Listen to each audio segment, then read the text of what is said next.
Hello lovely people, this week I thought it might be fun to look back at some series that I said I was going to finish reading and see if I actually achieved that.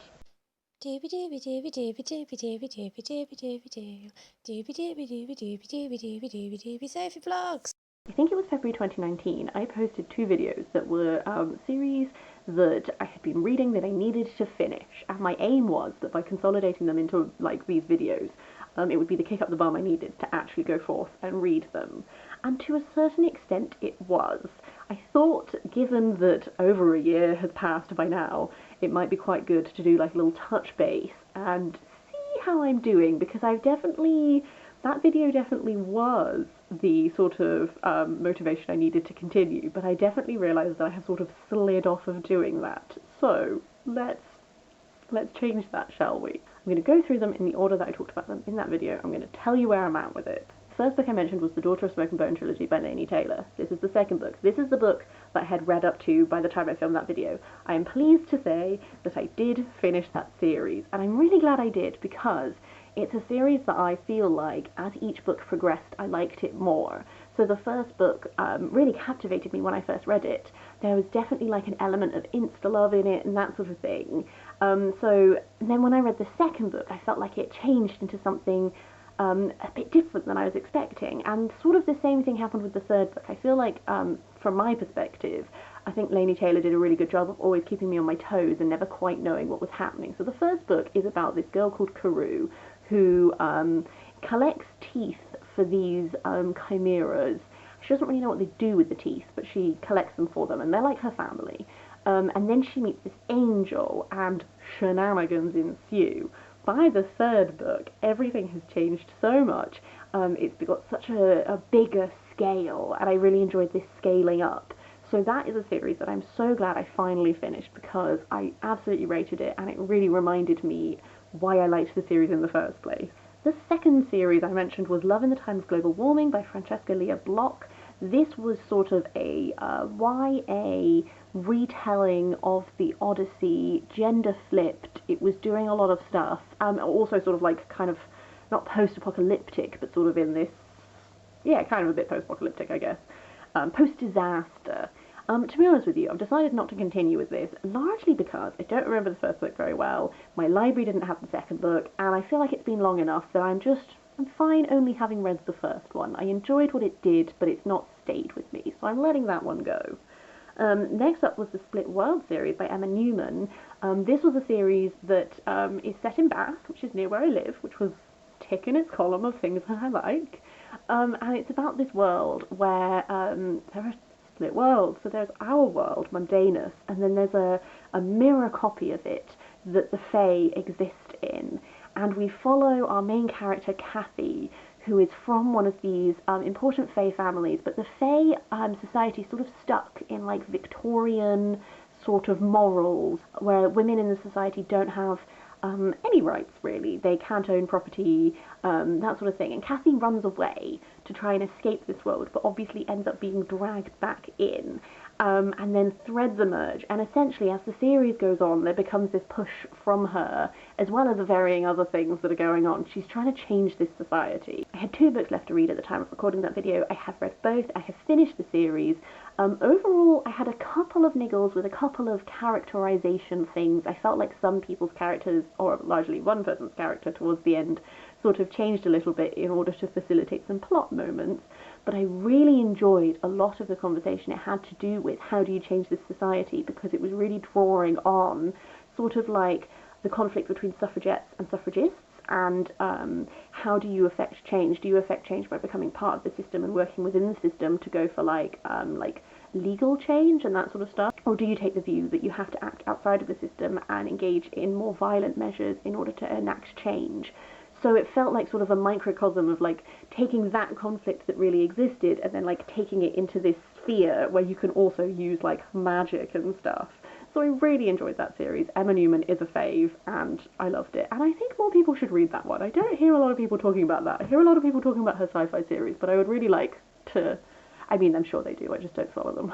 Next up was Gene Wolfe's The Book of the New Sun. I had read 2 of the books by the time of recording. I have now finished the series as a whole.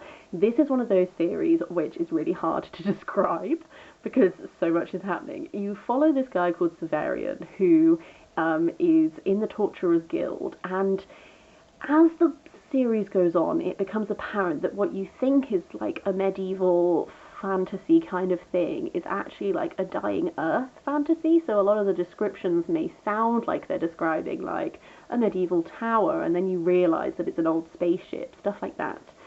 There is so much going on with this, as there is in a lot of Gene Wolfe things. You have a very unreliable narrator, and you have to question how much what he's telling you is true.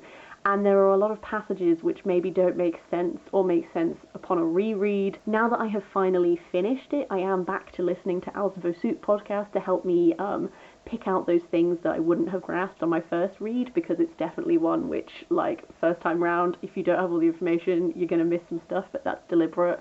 And I really enjoyed it. I am really glad that I finally finished it, because I feel like, I don't know, it's such a unique reading experience, I think. Definitely a challenging one, and definitely one to put time into, but like, I am glad to have done my first read, and then maybe after I finish the podcast, and then in some time has passed, I might do a reread to see what else I can draw out of it. Next up was the Elric Saga by Michael Moorcock. This is a very classic fantasy series, or at least it was in my household growing up, about Elric of Melniboné, who has Stormbringer, this sword that it eats people's souls, and it's set in this overarching thing that Michael Moorcock books have, where it's like the eternal champion who is supposed to like maintain order between like not order, but maintain the balance between the forces of like law and chaos and that sort of thing. It's a really classic fantasy series. I have not read any more of it since I filmed that video, largely because my dad has all the books and I was borrowing them off of my dad, and obviously 2020, haven't really been seeing my dad very much, and I have also been focusing on the books in my book boxes because I've been reading up my shelves. So that is one that is still going to carry on, and I do intend on reading it, but I have no time frame for this one. It's one I'm just going to read across time as I borrow books off of my dad when it's possible to do so again. After that is the Lumatere Chronicles by Marlina Marchetta, which I, again, have not read any more of, and I really need to because I loved Finnegan of the Rock, and the more time that passes, the more I forget what happened in it. So I think what I might do with this one is I might reread Finnegan of the Rock, because it gave me so much emotions at the time, and it has this whole thing to do with like, not being able to like access the place that you are from and the language that you speak and all this stuff, and I remember loving it so much, but it's also faded from my brain. So I think I need to do a reread and then get my hands on the final 2 books and then finish it, because I do remember loving it, but I don't 100% remember why anymore. This is the danger. Next up is the Chronicles of Earthsea by Ursula K. Le Guin. I have finished some of it. I have the 4-book bind-up. It's up there, I won't get it. But I have a 4-book bind-up, and I have finished the 4-book bind-up, but I know that there are more books in the series. I think there are 2 more books in the series, so I've partially done this one, but not fully.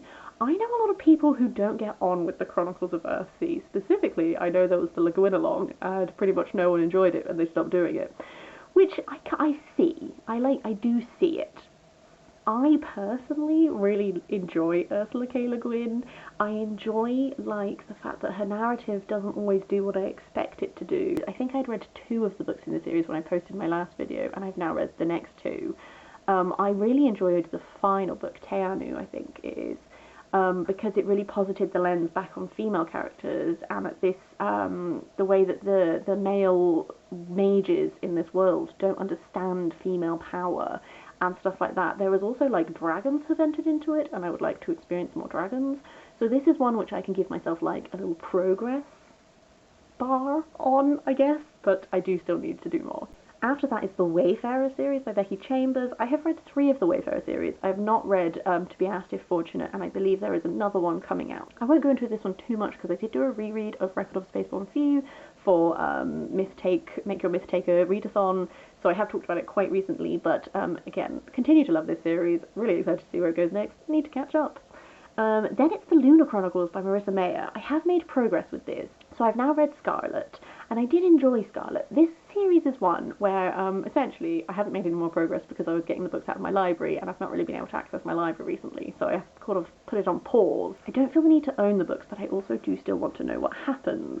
So I enjoyed Scarlet. I enjoyed, like, meeting new characters, and looking at how this, like, Little Red Riding Hood story was adapted to this setting that they were doing. I especially enjoyed it because, I felt like the conclusion of Cinder was kind of inevitable based on the Cinderella story, whereas Red Riding Hood, there was like a little bit more of like a play around with what you could do with that, and I enjoyed seeing how that was adapted.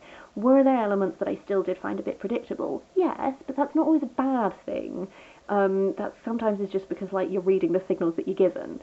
So it's one of those series where it's like, I don't love it enough to buy and own it, although that's being challenged by those new covers, because those new covers are gorgeous, and so now I'm reconsidering everything, and I might just buy it in the new covers, I don't know.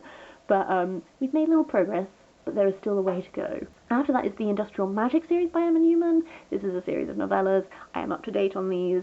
They are sort of looking at the Industrial Revolution if it was powered by magic. And they are doing kind of a similar thing than Split Worlds did, where they are sort of exploring issues that were contemporary of the time, but within this setting. So there are, like, overarching conflict that is sort of building as each novella goes on, but also in the one that I read for this, Weaver's Lament, it was kind of looking at, like, workers' rights, stuff like this, which was fun. After that is a booktube favourite / controversial one, I don't know, people either love it or hate it, but that's the Throne of Glass series by Sarah J. Maas. I enjoy this series. I don't love it as much as some people do, but I have a fun time every time I read the books, so I do still want to finish this. I think I have 2 books left in the series. This is another one where I've been getting the books out of the library because I don't feel the need to own them, but I would still like to finish the series. I'm hoping to be able to continue with it soon because, I would like to finish it while I still have all the strands going in my brain. I have been enjoying the expansion of world that has happened in the last book, which I think was Queen of Shadows. I think that's the last one I read. I enjoyed the expansion of world. It ended on a heck of a cliffhanger, so I do really want to try and get this one finished off. I know that the final book in the series, Kingdom of Ash, is a chunker, but I do find these books very easy to read. They're not my favourite fantasy series of all time, but given that I'm doing a series rundown, I do still want to finish it. The next one I mentioned was the Foundation series by Isaac Asimov. I've not read another book in that series. I do still intend on, because Foundation was a very interesting look at sort of like tracing a society rather than tracing individual characters, which I found very interesting. And I know it does tie into the iRobot series, and I would like to read more Isaac Asimov because he is classic sci-fi. I just haven't. I have nothing else to say on that one. After that is the Deverry cycle by Katharine Kerr. If you've been watching my book chats, you will know that I've been making headway on that. This one is so very nearly finished. I have read up to book 14. I need to read book 15, and she has also released a new book earlier this year. I think February 2020 is when the new book came out, which is, I'm guessing, not a continuation necessarily, but is set in the same world. I know a lot of people love the new book because of the gorgeous cover, and I see that and I support that. I have no idea how much it ties into that series, but 2 books left. When I recorded this, I think I was 6 books into the series, so I've read at least 6 books since then, and I'm proud of that. I just have to read the rest of them. The next 2 are ones that I've not made any progress on, and I feel okay about that, but that's the Friday Fisher series by Kerry Greenwood, which follows Friday Fisher, who is a detective in 1920s Melbourne, and is fantastic, and also the Chronicles of Amber by Roger Zelazny, which is a hard thing for me to say, apparently. Which is a very classic, again, classic in my household, fantasy series about these 9 princes of Amber, and again, that's one that I've been borrowing off my dad, so that's on pause until I can regularly borrow books off my dad again, and the Friday Fisher one is just because I haven't bought any more of the books, but I, again, would still like to do that one. The final one is the Discworld series by Terry Pratchett, which I have read more of. I haven't finished yet because, to be honest with you, I'm very much taking my time with that. As I said in that original video, it's a series that I love, that I don't really want to run out of books anytime soon, so I'm just pacing myself on that one. This seems like a bit of a monster update, but I hope it was interesting to check in, see how I'm getting on. If you haven't heard of any of these series before, maybe they sound like things that you fancy, I'd maybe give them a go. One thing I have noticed about myself is I have started reading a lot more first books in series again, and then not continuing with the series. Would you be interested if I did a new video that is highlighting some of these new series that I've started since that I need to continue? Would that be interesting? Let me know. Otherwise, hope you're having the loveliest of days. Would love to hear what series you've been putting off for too long, because then that'll make me feel less bad. Like we're in it together. But yes, otherwise, I hope you have a really nice day, and I will see you next time for something different.